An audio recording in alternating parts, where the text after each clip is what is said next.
Hi friends, welcome to my channel. ಹೇಗಿದ್ದೀರಾ? ನಾನು ಚೆನ್ನಾಗಿದ್ದೀನಿ, ನೀವು ಚೆನ್ನಾಗಿದ್ದೀರಾ ಅಂದ್ಕೊಂಡು ಈ ವಿಡಿಯೋ ಶುರು ಮಾಡ್ತಿದ್ದೀನಿ. ಇವತ್ತು ನಾನು ನಮ್ಮ ಅಮ್ಮನ ಮನೆಯಿಂದ ನಮ್ಮ ಅಮ್ಮ, ನಮ್ಮಪ್ಪ, ನನ್ನ ಮಗಳು ಹೊರಟಿದ್ದೀವಿ ಆಟೋದಲ್ಲಿ.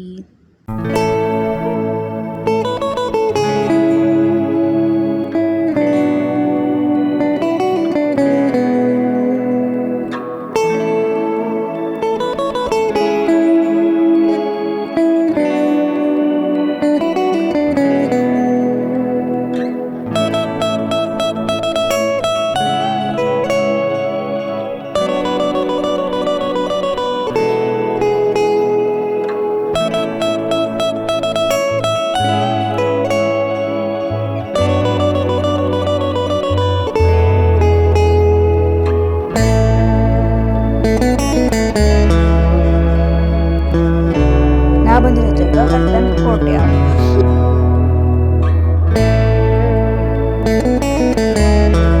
ಈ ವಿಡಿಯೋ ಇಷ್ಟ ಆದರೆ ಲೈಕ್ ಮಾಡಿ, ಸಬ್ಸ್ಕ್ರೈಬ್ ಮಾಡಿ.